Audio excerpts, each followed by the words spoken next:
Le DAF Fresh Morning, c'est 104.5 tonnes de bonne humeur. Tous les matins sur Urban FM, la meilleure radio de la capitale. Vous êtes sur les 104.5 Urban FM, la station urbaine, et vous écoutez le DAF Fresh Morning, le réveil matinal le plus de la capitale, sur la radio le plus de la capitale. En début d'émission, je vous le disais, que ce matin, dans le DAF Fresh Morning, on a monsieur Michel-Philippe Zé, que vous connaissez déjà très bien, qui est déjà passé plusieurs fois dans notre émission. Il est analyste politique et il est toujours à la mesure de ce qui se fait sur le plan politique dans notre pays. On est avec Mosley. Mosley, bonjour. Bonjour DAF Fresh, bonjour tout le monde. Bonjour René Ruth et Fallon. Comment tu vas ce matin? Comment allez-vous? Ça va, merci. Rapprochez-vous du micro, s'il vous plaît, pour qu'on ait une meilleure qualité de son. Oui, ça va, merci. D'accord. Mosley, alors on a un invité ce matin. Oui, comme tu l'as si bien dit, on a un invité ce matin. Comme je l'annonçais pour ceux qui sont en live, c'est quelqu'un qui est très connu au niveau du paysage médiatique gabonais, parce qu'il faut savoir qu'à la base, il est journaliste. Et il est également acteur politique et depuis quelques années, il s'est reconverti en analyste politique et c'est en cette qualité que nous le recevons ce matin. Monsieur Philippe Zé, comme on disait ce matin, on vous reçoit pour parler des questions politiques dans notre émission ce matin. Déjà, pour commencer, comment analysez-vous la situation politique du Gabon à l'heure actuelle, à l'entrée de l'année 2026? Je la trouve assez tendue, véritablement surprenant aussi, parce que on aurait pu penser à la fin, un peu vers la fin de l'année 2025, que la situation, disons que les choses ne connaîtraient pas, n'évolueraient pas dans ce sens-là. Je suis tout à fait surpris que le renversement de l'opinion soit aussi important, contre le gouvernement, bien entendu, sur des questions qui me paraissent pas du tout extraordinaires. C'est des questions que nous connaissons tous dans ce pays. Il suffit d'avoir vécu environ 30 ans au Gabon pour savoir que les questions de l'éducation nationale, les questions sectorielles dans la fonction publique ont toujours parsemé un peu les relations entre les pouvoirs publics et ces différents démembrements de l'État. Est-ce que c'est pas parce que... Le raidissement de la situation et l'enchaînement surtout, l'enchaînement des revendications sectorielles me paraissent un peu... pas suspect, je ne suis pas au point de penser qu'il y a un complot derrière tout ça, mais je pense qu'il y a un effet d'entraînement qui a fortement dégradé justement la situation dans le pays. Et les grèves se succédaient, s'enfilaient les unes après les autres. Comme s'il y avait une concertation. Est-ce que vous pensez que le gouvernement a suffisamment pris la mesure de la situation sociale après avoir eu, on va dire, une période d'état de grâce liée à la transition?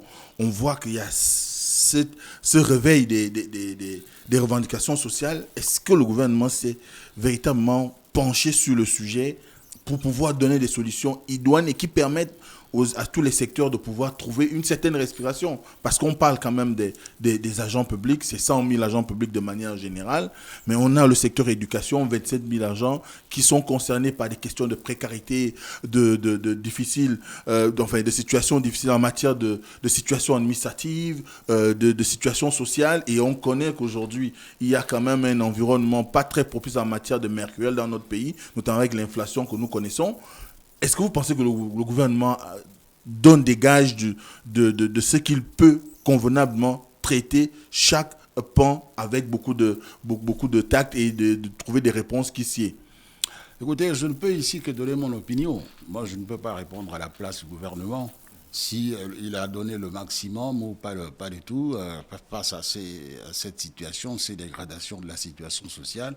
Mais il y a quand même des chiffres qui peuvent témoigner de ce que le gouvernement a fait au cours de ces 2 dernières années. Si vous permettez une minute pour vous donner quand même quelques chiffres.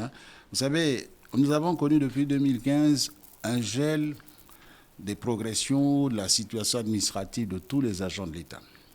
Personne n'était reclassé, personne ne connaissait une évolution de sa situation administrative.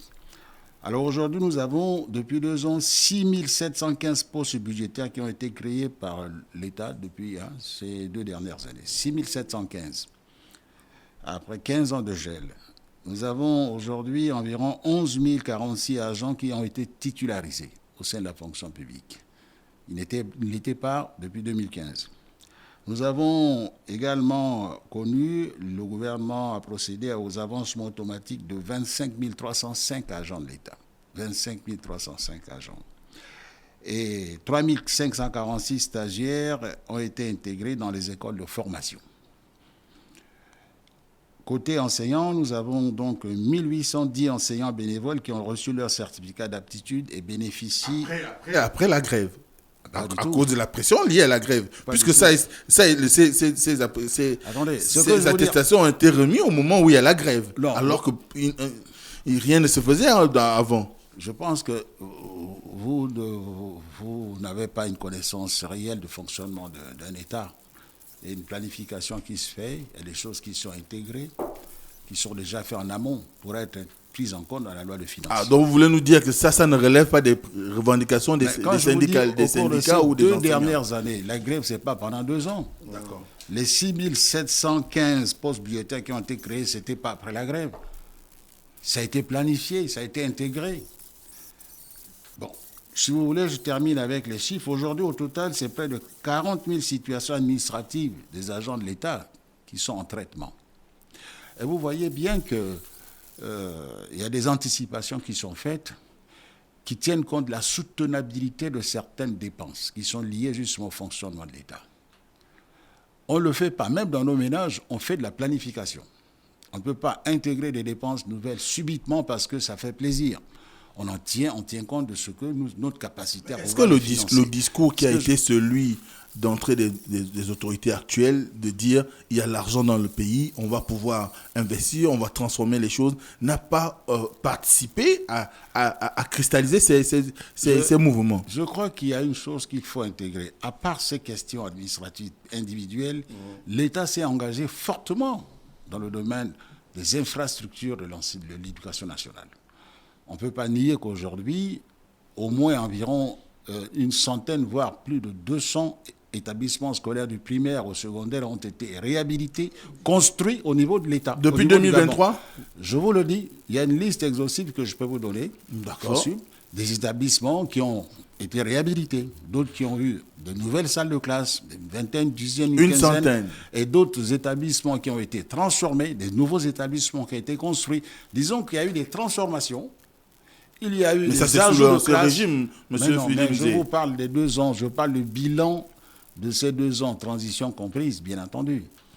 Nous ne l'aurons pas. Je ne parle pas de ce qui a été fait avant, je parle de ce qui a été fait pendant les 2 dernières années. Hein? Donc, je crois que le gouvernement, peut-être sur ce plan-là, n'a pas suffisamment été pédagogique pour montrer aux populations ce qui est fait, ce qui n'a pas été fait. Je pense que désormais, les services compétents au niveau de l'État ont pris conscience de cette nécessité, d'où la sortie de Madame la ministre de la fonction publique tout récemment. Mais ça ne suffit pas. Je pense qu'il faut faire un travail, être imaginatif, il faut présenter justement ce bilan-là aux Gabonais. Vous savez, en matière de finances publiques, ce que vous retirez à gauche, ce que vous donnez à droite, vous devez le retirer quelque part. Je pense que le mot soutenabilité doit intervenir fortement pour comprendre qu'il ne s'agit pas d'une volonté de nuire ou d'une méchanceté de l'État. L'État doit à chaque fois tenir compte de sa capacité à financer.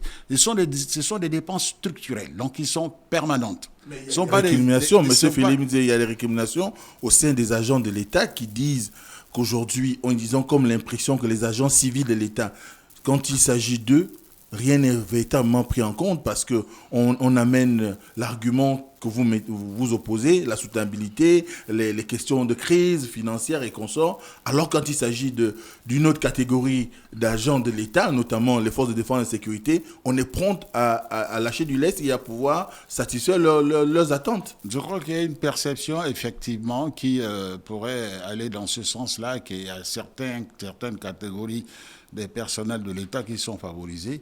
Mais je voudrais quand même rapidement, sans m'ingérer dans les questions de défense, c'est qu'il faut savoir ce qu'on veut, nous, au Gabon.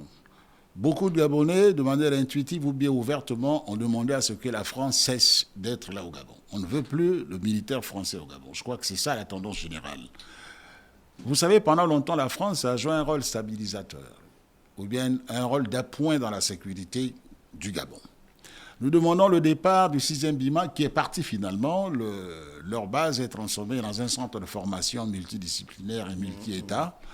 Le Gabon doit se renforcer, il doit se protéger aujourd'hui tout seul. On ne peut pas faire partir des gens qui nous étaient utiles dans le cas où le Gabon était en danger, attaquer l'extérieur, et aujourd'hui reprocher à notre gouvernement de vouloir renforcer les moyens de défense de notre pays. C'est la responsabilité de l'État que de renforcer, de prévoir des situations qui pourraient mettre l'intégrité territoriale en danger. Notre armée doit être renforcée suite au départ des forces françaises qui étaient stationnées chez nous. Cela est tout à fait logique. Aucun Gabonais qui est soucieux de l'intérêt de son pays, de la sécurité de son pays, ne peut contester cela. Cela aussi doit faire l'objet d'un travail pédagogique, je pense.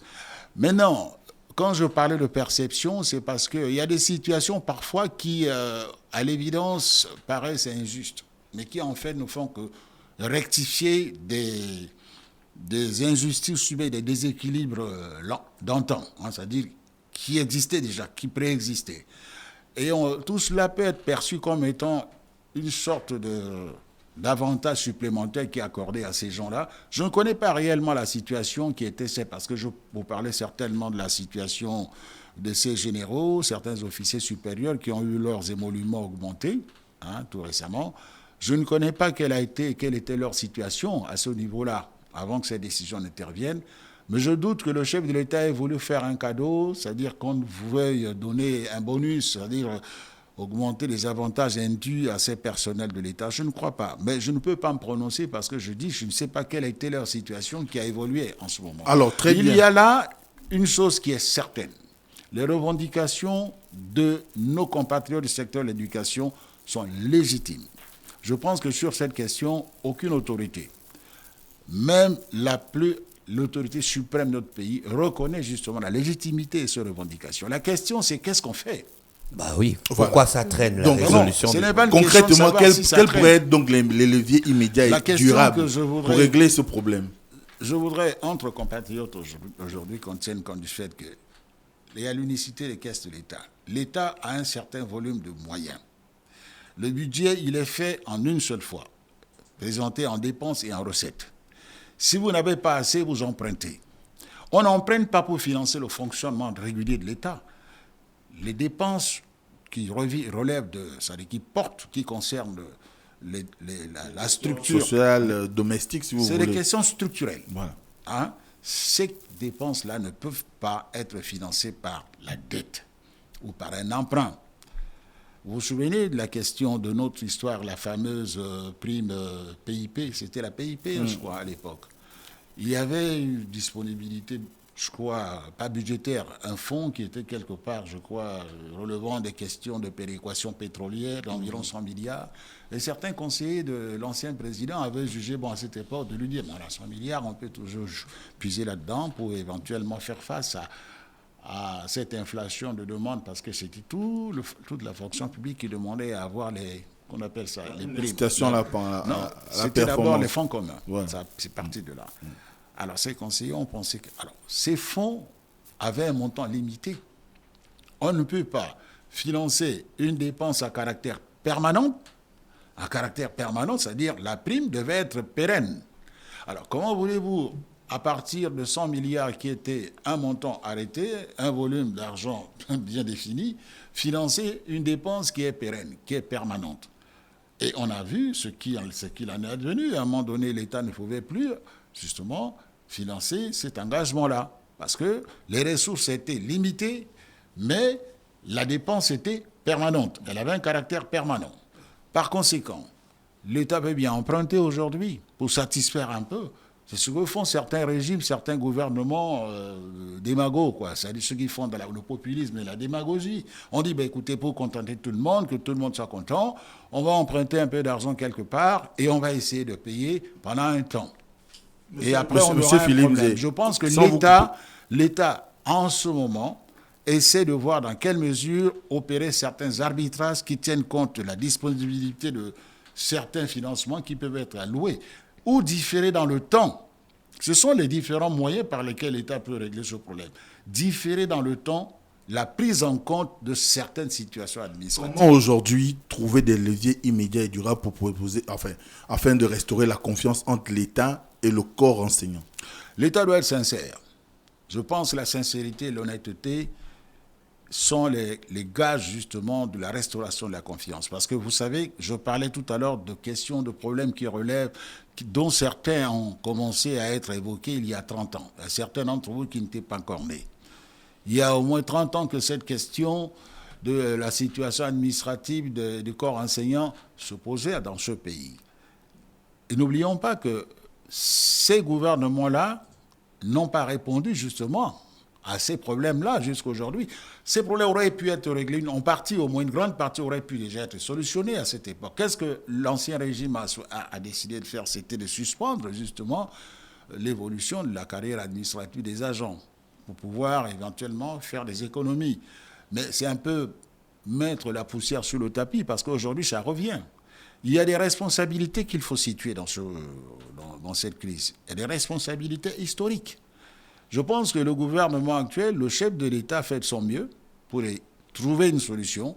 Mais évidemment, quelle que soit sa bonne volonté, il est limité par les moyens. Ce sont les moyens de l'État. Les moyens de l'État gabonais ne sont pas ses moyens à lui. Et comme je l'ai dit tout à l'heure, on ne peut pas aller de solliciter un financement extérieur qui est limité pour financer des dépenses qui ont un caractère permanent. Ces dépenses sont structurelles, c'est des dépenses permanentes. Aussi longtemps que l'État aura ses personnels, il faut financer les dépenses liées à leur traitement, c'est-à-dire à leur salaire et leurs avantages. Très bien. Mais donc, finalement, vous pensez qu'on va régler la question comment? Elle va perdurer, elle va rester comme ça jusqu'à... Non, je pense qu'il faut que des deux côtés, qu'il y ait ce qu'on appelle un effort. Un effort, et que l'État fasse ce qu'il faut pour d'abord restaurer la confiance, mais aussi et surtout donner des gages de sa bonne volonté en réglant ce qui peut être réglé aujourd'hui. Et en disant honnêtement ce qui ne peut pas être fait dans l'immédiat. Parce qu'en ce moment, de l'autre côté, je pense du côté des grévistes, c'est la position maximaliste. C'est tout ou rien. Est-ce que légitimement... Ça peut être un slogan. Je ne sais pas. Moi, je ne suis pas avec eux, mais je pense que le sentiment qui se dégage aujourd'hui, c'est qu'il y a des avancées qui ont été déjà obtenues dans le traitement de ces dossiers, mais la situation ne bouge pas. Jusqu'à présent... Donc vous voyez ça comme un bras de fer? Ben, c'est déjà un bras de fer, oui. Enfin, à moins que vous ayez une autre perception de la chose. Est-ce qu'on va vers une année blanche alors dans ce cas? Attendez, l'année blanche ne se décrète pas parce que les négociations se poursuivent. Mais il faut que les positions se rapprochent. Si les positions ne se rapprochent pas et qu'on est toujours dans une sorte de confrontation et qu'il y a une sorte de raidissement sur les positions des uns et des autres, je pense que l'État doit aller c'est à l'État de déclencher justement le processus qui pourrait permettre le déblocage de la situation. Mais il faut aussi que de l'autre côté, qu'on prenne conscience des difficultés, c'est-à-dire des limites des moyens de l'État et de ce qui peut être fait légitimement aujourd'hui. Alors, l'État a à nouveau eu recours à l'assistance du Fonds monétaire international, un signal souvent interprété comme une alerte économique par beaucoup. Et vous avez fait fort de rappeler que le gouvernement précédent, sinon le régime précédent avait décidé du gel des carrières administratives du fait du recours aussi au FMI. Alors la question, est-ce qu'il s'agit selon vous d'un choix stratégique responsable pour stabiliser l'économie ou d'un aveu de limites structurelles pour la gouvernance économique actuelle? Je pense qu'aller vers le FMI, ça a toujours été un échec. Je pense que quand un État se tourne vers le FMI, c'est que cet État se trouve dans une situation de défaillance, n'est-ce pas? C'est jamais de gaieté de cœur ou quand on se porte bien qu'on va vers le FMI. On va vers le FMI quand les choses vont mal. Mais en même temps, c'est un gage de sérieux et de responsabilité, de prise de responsabilité. Parce qu'on va vers le FMI, on discute des conditionnalités et des modalités par lesquelles on peut équilibrer les comptes de l'État et gérer mieux ce qu'on a. Ça veut dire qu'on ne gère pas bien. Quand on appelle le FMI, ça veut dire qu'on a une incapacité à bien gérer les finances de l'État. Le Gabon n'est pas le seul pays à connaître. Non, ce n'est pas une situation. justification, monsieur. Je veux dire que beaucoup de pays ont eu recours au FMI pour mettre de l'ordre dans leurs finances. Vous savez, il y a toujours cette tendance-là à vouloir aller un peu plus que ce qu'on a. Oui. Je crois que quand on a quelqu'un qui, à chaque fois, vous rappelle que vous avez signé un document et qu'il faut rester dans les clous, ce n'est pas une mauvaise chose. La question, c'est à quel prix ? Parce que le FMI n'intervient pas justement, de bon cœur. De bon cœur, si. mais pas en venant vous caresser le sens du poil. Le FMI met en place des mesures drastiques dont l'objet est de fixer le cadre macroéconomique et une saine gestion des finances publiques, et que les dépenses de l'État soient beaucoup plus, encadrées, n'est-ce pas? Aujourd'hui, il faut remarquer dans l'opinion, il y a beaucoup de craintes par rapport à l'annonce qui avait été faite par le ministre de l'économie. Et la question qui se pose aujourd'hui, c'est cette assistance, est-ce qu'elle ne va pas se traduire, comme par le passé, par une dégradation du pouvoir d'achat, des emplois et du service public essentiel? Non, je pense qu'il ne faut pas tirer des conclusions hâtives. Le Gabon ne part pas pieds et mains liés, quand même. Je parle dans cette histoire, nous avons des arguments à faire valoir. Je pense que avant même la conclusion de probable accord avec le FMI, la note du Gabon s'est nettement améliorée. Le Gabon peut emprunter aujourd'hui auprès des investisseurs internationaux avec des taux d'intérêt très, très acceptables. Ça veut dire que la note du Gabon s'est renforcée, s'est raffermie un peu. Je crois que dans cette affaire-là, le FMI intervient dans un contexte où le Gabon a des arguments à faire valoir. Nous n'allons pas comme une bête expiatoire entre les mains du FMI qui déciderait de tout ce que nous devrions faire ou pas. Il est vrai que la situation du Gabon est profondément dégradée. Au niveau sous-régional, vous avez su le taux d'endettement par rapport au PIB. Les seuils. On est autour de 70% du PIB. Et moi, je pense que les prévisions donnent 85% d'ici 2028. Non, les prévisions 2000 combien 2028. Écoutez, les prévisions ne sont que ce qu'elles sont. C'est des prévisions. Les prévisions n'ont jamais été un fait. Et que dans cette affaire-là, il y a la part de ce que... Comprenez bien que ça crée quand même de la suspicion dans l'esprit de beaucoup de Gabonais. Et surtout que la dernière rencontre des chefs d'État à Brazzaville, on s'attendait à ce qu'il y ait une éventuelle dévaluation. Et peut-être c'est ce qui a forcé le Gabon à aller vers le FMI. Non, je pense que la décision d'aller vers le FMI, c'est d'abord une décision souveraine de l'État. L'État n'était pas obligé. Mais je pense qu'il y a un souci de convergence, je crois, avec les pays, c'est-à-dire nos partenaires de la sous-région, qui a amené notre gouvernement à s'orienter vers le FMI pour essayer de mettre de l'ordre dans ses finances. Mais les prévisions de ce qu'elles sont, elles peuvent être alarmistes et puis qu'en définitive, elles se révèlent plutôt erronées. Je pense que dans cette affaire-là, il n'a pas lieu de s'alarmer outre mesure, ni en même temps être dans l'euphorie. Nous traverserons certainement 2 années très difficiles dans notre pays. Et gazons tout simplement que nous en sortirons plus renforcés avec des moyens beaucoup plus importants. Il n'est jamais mauvais de pouvoir mettre de l'ordre dans ses finances. Je pense qu'il faut une certaine orthodoxie dans la gestion des finances publiques. On a un peu laissé filer les choses parce qu'on était dans une période de transition. Certaines dépenses étaient mal maîtrisées, certaines initiatives de pouvoir paraissaient tout à fait normales. Il fallait convaincre aussi et faire des choses que le régime précédent n'avait pas fait. Vous savez bien qu'il y avait des secteurs dans lesquels l'État, au moment de la transition, devait intervenir. Forcément. Il y a des désenclavements inévitables dans certaines zones on ne pouvait plus accéder. Il y a des infrastructures qu'il fallait absolument mettre en place. C'était une question vitale. Je pense que certaines dépenses peuvent être considérées comme superflues ou bien inutiles ou pas du tout pertinentes, mais l'ensemble de ce que la transition a fait dans le domaine infrastructurel et qui, à mon sens, constitue l'essentiel de ce qui a été fait en termes de mobilisation des moyens, l'essentiel de ces choses-là était nécessaire. Je pense qu'il y a à la marge des situations ou bien des dépenses qu'on aurait pu évidemment éviter. Alors, Alain-Claude Biléminzé, candidat malheureux à la dernière élection présidentielle, Il n'aime pas qu'on dit candidat malheureux, il n'était pas malheureux. Bon, candidat sorti deuxième, si tu veux, à la dernière élection présidentielle, appelle à une alternance politique à l'organisation des États généraux de la nation et il affirme que le président Oligui Nguema n'est pas à la hauteur et que le peuple n'y croit plus. Comment analysez-vous cette posture politique? Une alerte démocratique légitime ou une stratégie politique post-électorale? Vous savez, je n'aime pas commenter ce que les autres disent. Généralement... Mais vous êtes analyste politique, monsieur. Vous êtes analyste politique. Non, je veux dire, je ne peux pas me mettre à la place de M. Alain-Claude Biléminzé, qui a été Premier ministre dans ce pays et qui, à mon sens, évidemment, il est dans son rôle d'opposant au système en place aujourd'hui, n'est-ce pas? Appeler à une alternance politique, évidemment, c'est dans son droit. Mais je voulais tout simplement dire qu'il faut avoir le sens des responsabilités. La plupart de ces problèmes auxquels l'État, le pays est confronté aujourd'hui sont des problèmes récurrents. C'est des problèmes qui datent d'il y a 30 ans, même avant que M. Alain-Claude Billy-Visé soit Premier ministre. Mais il a occupé de hautes fonctions dans ce pays. Je pense que la décence aurait voulu qu'à ce niveau-là, qu'il soit moins prolixe en termes de critique. Je crois qu'il faudrait assumer la part de responsabilité qui est la sienne, d'abord en tant qu'un des poids lourds du régime déçu. Et il a occupé la principale fonction administrative du pays, qui est celle à 7 mois seulement. 7 mois seulement. Là où d'autres ont fait 4 ans, ou 3 ans, voire 2 ans.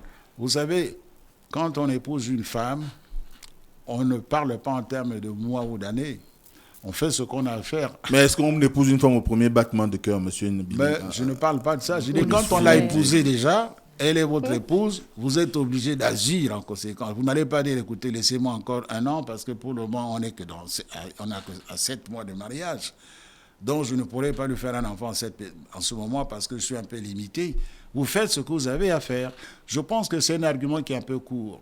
Il ne faut pas se défausser sur les autres. Je crois que le rôle de l'opposant implique aussi qu'on ait un discours de vérité, qu'on ne soit pas que seulement en permanence en train de critiquer, parce qu'on perd ce qu'on appelle on perd de vue un peu le sérieux que les populations voudraient vous voir adopter. Il faut être sérieux, il faut être crédible. Parce que si on vous répond, mais que n'avez-vous pas fait ça vous-même quand vous étiez aux affaires? Vous direz, c'est parce que je n'ai pas eu le temps, mais il a été ministre longtemps. Mais il n'a pas été chef d'État, il peut vous opposer cet argument. Donc il faut être chef d'État pour pouvoir faire quelque chose. Mais puisque vous implémentez la politique de quelqu'un lorsque vous êtes ministre. Mais justement, c'est ça l'État. Si tous les ministres disent que c'est quand je serai chef d'État que je vais le faire, mais attendez, vous savez très bien que Léon Mebiam m'avait dit qu'il n'a jamais gouverné. Oui, c'est Léon Mebiam qui l'a dit. Il avait ses raisons que je ne connais pas, mais moi je ne cautionne pas ça. Monsieur. Je pense qu'il y a toujours des chefs d'État, il y a des membres du gouvernement, chacun à son niveau fait ce qui est de sa responsabilité. On ne peut pas dire que non, j'étais membre du gouvernement, mais je ne pouvais rien faire parce que le Premier ministre, ce n'était pas moi. Non, j'étais Premier ministre, mais non, si je n'ai rien fait, c'est parce que je n'étais pas chef d'État. Et après, j'étais président, mais je n'étais pas Dieu. Sinon, j'aurais tout pu faire les choses autant que Dieu aurait pu les faire. Monsieur Philippe, je voulais vous poser une question. Le président est en déplacement ces derniers temps. Il est à Abu Dhabi. On a aussi vu l'escale rapide du président sénégalais. Qu'est-ce que ça justifie, tous ces mouvements? Ça, c'est les mouvements diplomatiques normaux qui se pratiquent. Le président sénégalais était en escale, je crois. Oui. Oui. Le Gabon étant l'étape obligatoire technique. Parce qu'il y a des impératifs techniques, nos avions, là. Bien qu'ils se... Le ravitail, l'entretien. Et c'est une marque de confiance. On ne fait pas escale dans un pays hostile, un pays pas sérieux. On fait confiance au système, aux équipements aéroportuaires, à l'accueil. On sait qu'on est un peu chez soi quand on vient dans un pays où on fait escale. Un chef d'État qui sait que son homologue n'est pas là, mais qui vient quand même parce qu'il sait que il n'y a pas que le président pour l'accueillir, c'est tout le Gabon qui l'accueille et puis qui le reçoit pendant son escale. Je pense que c'est une marque de confiance et qui témoigne de la vitalité des relations qu'il y a entre le Sénégal et le Gabon. Moi, j'ai fait mes études supérieures au Sénégal. Je peux vous dire que le Sénégal et le Gabon, au-delà des aspérités, sont plutôt normales entre les gens. Les deux peuples se comprennent bien. On a tellement de Sénégalais ici chez nous. Nous avons des enfants binationaux. Moi-même, j'ai ma fille qui est née d'une mère caverdienne sénégalaise qui vit en ce moment à Dakar. Je crois que les relations sont bonnes. Et qu'il n'y a pas lieu de pouvoir chercher une petite... Ou sur la tête des uns Non, des tout autres. va bien, je pense. Je ne peux pas m'engager au nom du gouvernement, mais je pense que la lecture que je peux faire de ça en l'état, c'est ça. C'est que tout va bien. Le Sénégal a confiance au Gabon. Son président a confiance au Gabon. Son président se sent bien au Gabon pour faire escale au Gabon. Comment vous interprétez alors le déplacement Vous savez, chez à nous au Abu village, Dhabi? quand un ami vient chez vous quand même, pendant que vous n'êtes pas chez vous au village, qui vient quand même... C'est pas bien. C'est pas bien? Il veut peut-être quitter votre femme. Oh. Vous avez mauvais esprit. Il faut avoir ça pendant les temps qui courent. Comment vous interprétez alors le déplacement à Abu Dhabi? Mais écoutez, vous savez bien que les États entretiennent des relations qu'il faut parfois renforcer. Et ces déplacements du chef d'État sont généralement perçus comme la clé de voûte ou bien l'étape suprême, justement, de ces contacts-là, de ces rencontres préparatoires. Je pense qu'avant l'arrivée du chef de l'État, plusieurs membres du gouvernement gabonais qui ont effectué des séjours techniques au niveau des Émirats arabes unis, aussi bien qu'au Gabon, le chef de l'État a reçu aussi des plénipotentiaires émiratis qui sont venus au Gabon et qui semblent intéressés par des opportunités d'investissement dans notre pays. Ce que je peux dire, c'est que le séjour du chef de l'État devait notamment se traduire par la conclusion d'un certain nombre d'accords. En principe, c'est le cas. Le chef de l'État ne se déplace pas juste pour serrer des mains. Je pense que les contacts sont suffisamment avancés et que là, le chef de l'État va pour mettre la dernière touche. Un chef d'État se déplace pour ça. Très bien. Merci beaucoup, M. Philippe. Je rappelle que ce matin, dans l'Uda Fresh Morning, on recevait M. Philippe Zé, qui est analyste politique. Le Da Fresh Morning, c'est 104.5 tonnes de bonne humeur. Tous les matins sur Urban FM, la meilleure radio de la capitale.